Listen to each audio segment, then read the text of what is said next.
بسم الله الرحمن الرحيم. السلام عليكم ورحمة الله وبركاته. ازيكم يا حبايبي؟ عاملين ايه؟ وحشتوني. ايه رأيكم بقى في سمك المكرونة الجميل ده؟ بصوا بقى لونه، هنعمله مع بعض بطريقة بسيطة يطلع معانا زي الجاهز بالظبط. وهنعمل معاه الرز الصيادية. بصوا بقى لونه حاجة كده بجد تحفة. يلا بينا بقى ندخل الفيديو.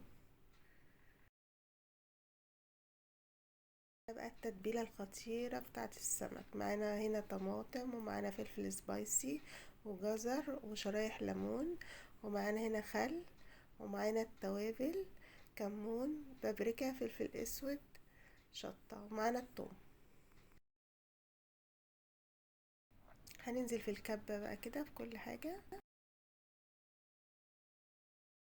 نزلنا كده بكل الخضار: الجزر والطماطم والفلفل. هننزل كده بقى بالثوم، شوية توم حلوين كده. وهننزل بقى بالتوابل: معانا كمون، فلفل اسود، شطة، وملح. بس كده، دي التتبيلة بتاعتنا بسيطة جدا. وهننزل برضو ايه بالليمون والخل.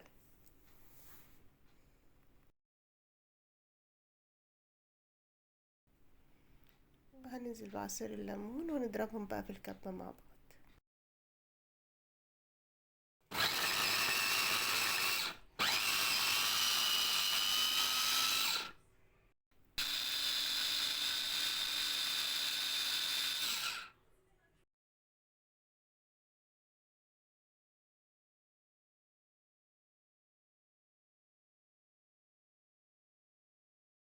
كده بقت جاهزة معانا، ناعمة وبيوري. لازم التتبيلة بقى تكون ناعمة معانا، لان احنا عايزينها ايه؟ نغلب بيها السمك. طبعا السمك المكرونة بيبقى صغير، فبنتبله كده من بره بس. ومعايا هنا كيلو سمك مكرونة غسلاه كويس، وهنبتدي بقى نتبله مع بعض.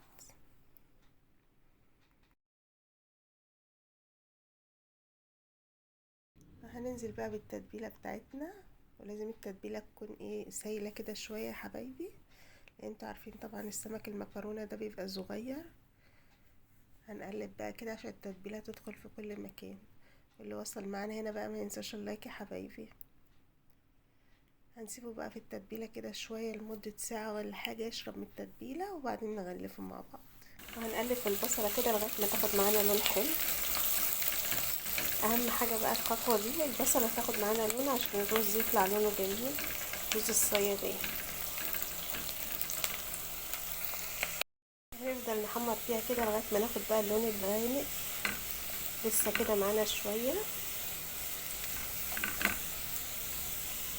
كل ما تحب اللون الرز يديكوا لون حلو تغمقوا البصلة شوية، قد ما تقدروا تغمقوا. اللون بقى بالنسبة لي تمام. هنزل كده بطماطماية برضه هتدينا طعم حلو أوي. هنقلب فيها كده لغاية ما تدبل معانا بس، وبعدين ننزل ايه بالرز بتاعنا.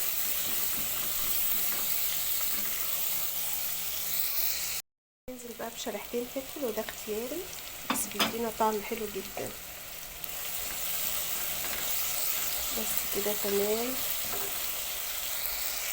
ننزل بقى بالملح، وهننزل كده بايه؟ بالكمون.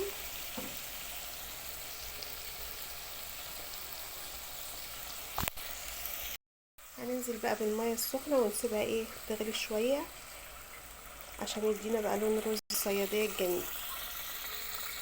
خلاص كده المية غلت. هننزل بقى بالرز بتاعنا.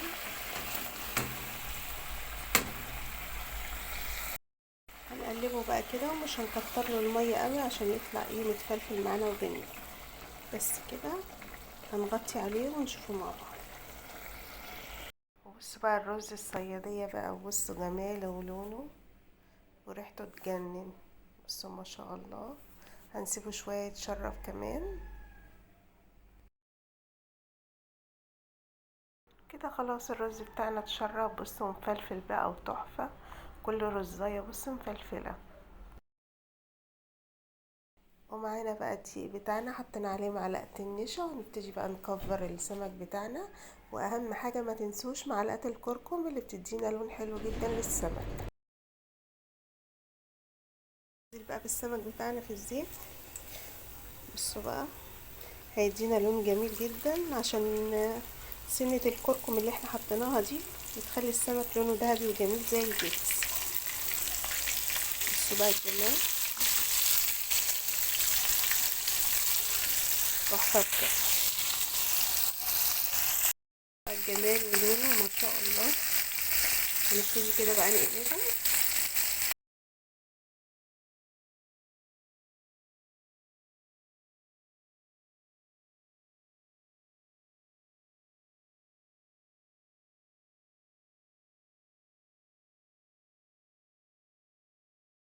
كده بصوا بقى ما شاء الله، السمك طلع معانا لونه جميل ذهبي زي الجاهز بالظبط.